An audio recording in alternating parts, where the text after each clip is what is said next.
আসসালামু আলাইকুম তোমাদের সবাইকে। আমি ইমরান হুসাইন এবং স্বাগতম আমার এই চ্যানেলে তোমাদের সবাইকে। আশা করি তোমরা সবাই ভালো আছো। আজকে আমি খুবই গুরুত্বপূর্ণ একটি টপিক নিয়ে আলোচনা করব। সেই টপিকটি হচ্ছে আমরা কিভাবে সবচেয়ে ভালো রেজাল্ট করতে পারি সৃজনশীল কোয়েশ্চনের উত্তর দিয়ে। রাইট, যে অনেকেই আছে যে অনেক ভালো পারে বাট সঠিকভাবে নিয়ম অনুযায়ী সৃজনশীলের উত্তর দিতে পারে না, পুঙ্খানুপুঙ্খভাবে খাতার মধ্যে লিখতে পারে না, যার কারণে আমরা ভালো মার্ক ফিগার আউট করতে পারি না। অলরাইট, আজকে আমি এই ভিডিওর মাধ্যমে তোমাদেরকে দেখাবো আমরা কিভাবে সৃজনশীলের অ্যানসার দিতে পারি, সৃজনশীলের সঠিক উত্তরগুলো অল্প সময়ের মধ্যে খাতার মধ্যে লিখতে পারি। সেই বিষয়টি আজকের ভিডিওতে ক্লিয়ার করব। এই ভিডিওটি না টেনে সম্পূর্ণ ভিডিওটা দেখো, তাহলে তোমরা খুব সহজে পরীক্ষার মধ্যে সিকিউর অ্যানসার গুলো করতে পারবা। অলরাইট, তাহলে আলোচনা শুরু করা যাক।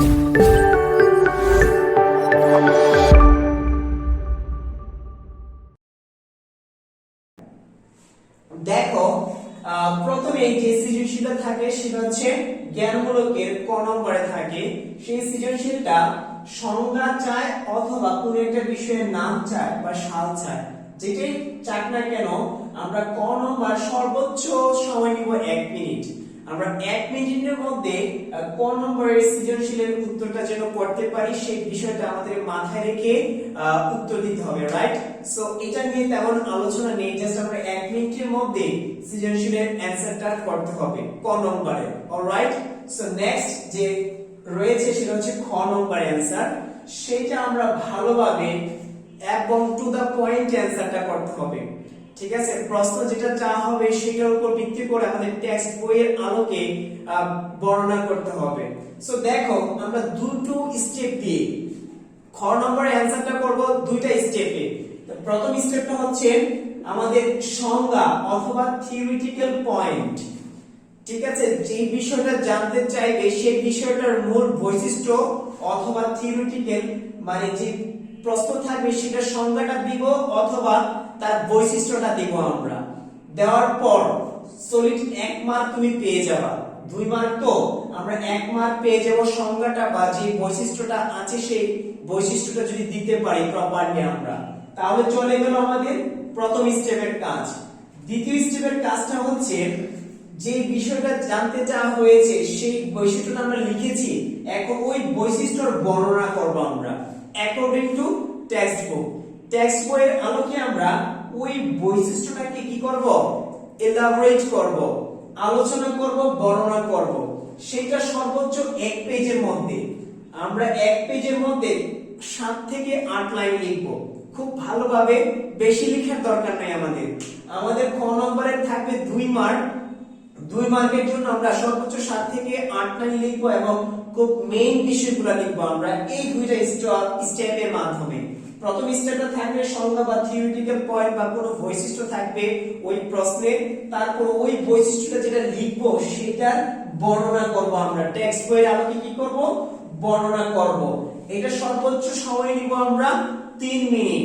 খ নম্বরের উত্তরটা সর্বোচ্চ কয় মিনিট, 3 মিনিটের মধ্যে আমাদেরকে সঠিকভাবে উত্তরটা করে দিতে হবে।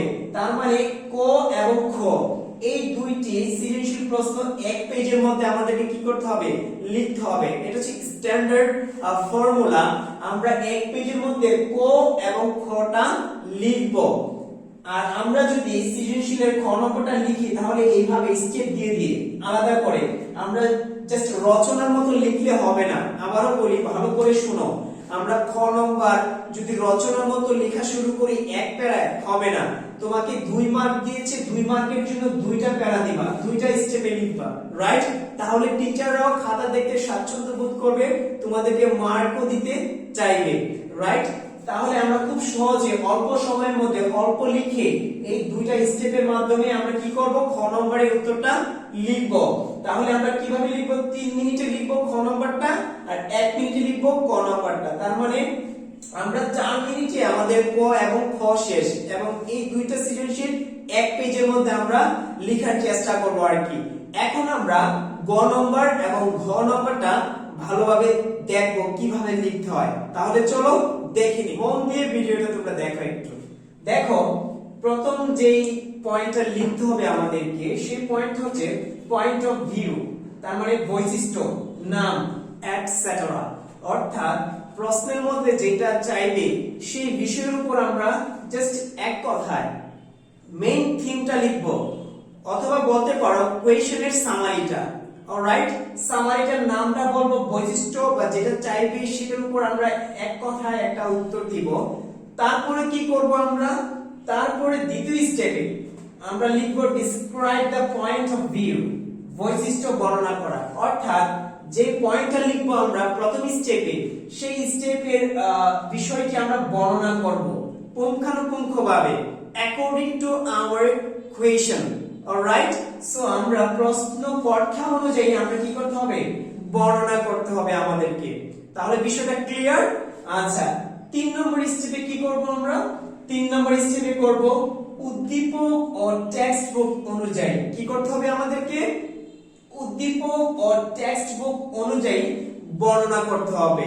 এটা হচ্ছে আমাদের থার্ড প্যারা, যেটা হচ্ছে ইম্পর্টেন্ট প্যারা। হ্যাঁ, আমরা এই 3টা স্টেপে ধাপে ধাপে আমাদেরকে 3 নম্বরে কি করতে হবে, উদ্দীপক ও টেক্সট বই অনুযায়ী আমরা কি করব, 3 নম্বরে বর্ণনা করব। এই 3টি স্টেপের মাধ্যমে আমাদেরকে সৃজনশীল কমপ্লিট করতে হবে। 4 নম্বরে কি থাকবে, 4 নম্বরে থাকবে উপসংহার। উপসংহারটা কিভাবে দিব আমরা, অতএব। অতএব উপরোক্ত আলোচনা থেকে প্রতীয়মান হয় যে, এই স্টেপটা দিয়ে আমরা কি করব, ফিনিশিং করব গ নম্বরের প্রশ্নের উত্তর। তো বিষয়টা কিভাবে লিখতে হবে, এই 3টি সিস্টেমের মাধ্যমে তোমাকে কি করতে হবে, সৃজনশীল উত্তরটাকে প্রেজেন্ট করতে হবে খাতার মধ্যে। দেখো তুমি যদি এই 3টা পয়েন্টের মাধ্যমে লিখো, টিচাররা কিন্তু খাতাটা দেখতে কি হবে, স্বাচ্ছন্দ্য বোধ করবে। তুমি সহজে মার্ক ফিগার আউট করতে পারবা স্বচ্ছভাবে যদি তুমি এই 3টা স্টেপ দিয়ে লিখো। দেখো 3 মার্ক না গ নম্বরে, সো গ নম্বরে 3 মার্ক তুমি খুব সহজে পেয়ে যাচ্ছ। এইটা যদি সঠিকভাবে দিতে পারো, নামটা তোমাকে 1 দিয়ে দিবে। গ নম্বরে দ্বিতীয় নম্বর স্টেপে যদি লিখতে পারো তুমি, এটা তো 1 দিয়ে দিবে সঠিকভাবে। এটা যদি সঠিকভাবে লিখতে পারো, এটাও 1 পাবা। তার মানে 3টা স্টেপে তুমি 3 পাচ্ছ। দেখা গেছে তুমি 2 নম্বর স্টেপটা বর্ণনাটা ভালোভাবে লিখতে পারো নাই, ডাজন্ট ফ্যাক্ট, এটার জন্য তুমি 3 এ কত পাবা, 2 পেয়ে যাবা। অলরাইট, সো তোমাকে ভালোভাবে বুঝতে হবে এই সৃজনশীল লেখার স্টেপগুলো। যদি তুমি এই ফর্মুলাটা ইউজ করো, আশা করা যাচ্ছে তুমি নিঃসন্দেহে 10 এর মধ্যে সর্বোচ্চ 8 থেকে 7 বা 9ও পেতে পারো সর্বোচ্চ, যদি এই ফর্মুলাগুলো তুমি খাতার মধ্যে অ্যাপ্লাই করো। আশা করি এই গ নম্বরের প্রশ্নটা এইভাবে তোমরা করবা, আর যদি এইভাবে করতে পারো তাহলে নিঃসন্দেহে বলা যাচ্ছে তোমার রেজাল্ট খুবই ভালো হবে। এখন আমরা ঘ নম্বরের উত্তরটি কিভাবে করতে হয় সেই বিষয়টা আলোকপাত করব, দেখে নিন। অলরাইট, ঘ নম্বরের মধ্যে যে প্রশ্নটা দেওয়া থাকবে সেই প্রশ্নের বৈশিষ্ট্য বা পয়েন্ট অফ ভিউটা আমরা প্রেজেন্ট করব প্রথমের মধ্যে। রাইট, থিমটা লিখবো আমরা প্রথম স্টেপে। ঘয়ের প্রথম স্টেপে মেইন থিমটা বৈশিষ্ট্য বা নাম এটসেট্রা, যে বিষয়টা থাকবে সেই বিষয়টার উপর থিমটা লিখবো। তারপরে লিখবো 2 নম্বর স্টেপে describe the point of view বা বৈশিষ্ট্যটা আমরা করব, যে প্রশ্ন থাকবে তার বৈশিষ্ট্যটাকে বর্ণনা করব। 3 নম্বরে যেটা থাকবে সেটা হচ্ছে উদ্দীপক ও টেক্সট বই অনুযায়ী কি করব, আমরা আলোচনা করব, ব্যাখ্যা বিশ্লেষণ করব। অলরাইট, সো এই 3টা অলরেডি চলে গেল আমাদের, খুব অল্প সময়ের মধ্যে আমরা এগুলো করতে হবে। তারপর দেখো 4 নম্বর যে স্টেপটা রয়েছে, এই চারটা হচ্ছে যুক্তি প্রদর্শন বা সর্বোচ্চ পন্থা। অর্থাৎ টেক্সট বই এবং উদ্দীপক মিলিয়ে তুমি সুন্দর করে যুক্তি প্রদর্শন করতে হবে। রাইট, এবং সর্বোচ্চ বিষয়টাকে কি করতে হবে, আলোচনা করতে হবে। এটা হচ্ছে ফিনিশিং মুভমেন্টের সময় তুমি এই বিষয়টাকে কি করতে হবে, দেখাতে হবে, প্রেজেন্ট করতে হবে কোয়েশ্চেন পেপারের মধ্যে।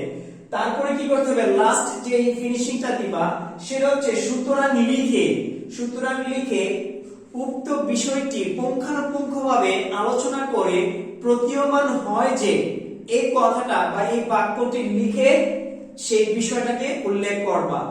এইভাবে আমরা ঘ নম্বরে উত্তর যদি করতে পারি তাহলে নিঃসন্দেহে ধরে নেওয়া যাচ্ছে তুমি সৃজনশীলের মধ্যে ভালো মার্ক ফিগার আউট করতে পারবা, রাইট? ভালো মার্ক ক্যারি করতে পারবা। দেখো খুব সহজে টিচাররা কিন্তু স্বাচ্ছন্দ্যে এই 4টি পয়েন্ট যদি তুমি এইভাবে লিখতে পারো তাহলে স্যাররা কিন্তু খুশি হয়ে তোমাকে মার্ক দেবে, রাইট? তুমি যদি রচনার মতো করে একসাথে সব লিখো তাহলে তুমি কিন্তু ওই পরিমাণের মার্ক পাবা না, টিচাররাও ভালো করে খাতাটা দেখবে না তোমার, অলরাইট? সো তোমাকে ওইভাবেই লিখতে হবে, স্ট্যান্ডার্ড ফরম্যাট মেইনটেইন করে তোমাকে সৃজনশীলের উত্তরগুলো দিতে হবে। দেখো সৃজনশীল লেখার সময়টাও কিন্তু ইম্পর্টেন্ট। তুমি যদি অনেক পারো বাট একটা সৃজনশীলের মধ্যে বেশি লিখে ফেলছো অন্যটা কিন্তু কভার করা যাবে না, রাইট? তুমি কিন্তু পরবর্তী সৃজনশীল লিখতে গেলে সময় হ্যাম্পার হয়ে যাবে বা তুমি পরিপূর্ণভাবে লিখতে পারবে না। সেজন্য তোমাকে সময়টাও মেইনটেইন করে লিখতে হবে। সেজন্য তোমাকে ঘ নম্বরের উত্তরটি সর্বোচ্চ 8 মিনিটের মধ্যে করতে হবে। কত মিনিট? সর্বোচ্চ ঘ নম্বর সৃজনশীলটা লিখতে হবে 8 মিনিটে। 8 মিনিটে লিখতে হবে তোমাকে। তারপর ঘ নম্বর মানে গ নম্বর 3 নম্বরটা লিখতে হবে কত নম্বরে, কত মিনিটে? 6 মিনিটে লিখতে হবে। তার মানে 3 এবং 4 গ এবং ঘ এই দুইটা সৃজনশীলে তোমার 14 মিনিট লাগবে। তুমি 14 মিনিটে কি করতে পারো? 14 মিনিট, এটা 8, এটা হবে 8। তার মানে 14 মিনিটে তুমি গ এবং ঘ সৃজনশীল লিখতে হবে। আর বাকি থাকে দুইটা, কি কি? ক এবং খ। এই দুইটি সৃজনশীল তুমি লিখতে হবে 4 মিনিটে। প্রথমটাতে 1 মিনিট সময় নিবা, তারপরে খ নম্বরটাতে 3 মিনিট সময় নিবা। তার মানে টোটাল 4 মিনিট। এদিকে 14 মিনিট গ আর ঘ, আর ক আর খ তে কয় মিনিট? 4 মিনিট। টোটাল 14 মিনিটে তুমি পূর্ণাঙ্গ একটি সৃজনশীল লিখতে হবে, রাইট? আর এই ফরম্যাটে যদি তুমি লিখো তাহলে নিঃসন্দেহে বলা যাচ্ছে তুমি এই 17 থেকে 18 মিনিটের মধ্যে সৃজনশীলটা কমপ্লিট করতে পারবা। আর এই ফরম্যাটে লিখলে টিচাররা খুশি, তোমাকে নিঃসন্দেহে ভালো মার্ক দিবে। তো অবশ্যই এই বিষয়টাকে ফোকাস করে তোমরা যারা এইচএসসি 2022 আছো, এসএসসি 2022 আছো, অবশ্যই এই সৃজনশীলের ফরম্যাটটাকে মেইনটেইন করে খাতার মধ্যে উত্তর করতে হবে। কারণ ভালো একটা খাতা যদি প্রেজেন্ট করো টিচাররা খুশি হয়ে কিন্তু তোমাদেরকে মার্ক দিতে বাধ্য থাকবে। আর এই ফরম্যাট অনুযায়ী যদি তুমি লিখতে পারো নিঃসন্দেহে বলা যাচ্ছে তুমি ভালো একটা রেজাল্ট করবা, সিকিউতে ভালো একটা মার্ক ফিগার আউট করতে পারবা, ক্যারি করতে পারবা, অলরাইট? তো আশা করি আজকের এই বিষয়টা কিভাবে সর্বোচ্চ মার্ক পাওয়া যায় সিকিউতে সেই বিষয়টা আমি তোমাদেরকে পুঙ্খানুপুঙ্খ বোঝানোর চেষ্টা করেছি। পরবর্তীতে আরেকটি টপিকের মাধ্যমে তোমাদেরকে বোঝাবো। সেজন্য তোমরা অবশ্যই আমার এই ভিডিওটা লাইক কমেন্ট দিয়ে পাশে থাকবা, এবং যারা এই ভিডিওটা এই মুহূর্তে দেখছো অবশ্যই চ্যানেলটাকে সাবস্ক্রাইব করে পাশে থাকা বেল আইকনটিকে প্রেস করে দিবা যেন যে কোনো সময় নতুন ভিডিও তোমাদের কাছে পৌঁছে যায়, অলরাইট? সো আশা করি এই ভিডিওটা থেকে তোমরা উপকৃত হবে। পরবর্তীতে অন্য আরেকটি ভিডিওতে অন্য আরেকটি গুরুত্বপূর্ণ বিষয় নিয়ে দেখা হবে। ততক্ষণ পর্যন্ত সবাই ভালো থাকবা, সুস্থ থাকবা। আসসালামু আলাইকুম।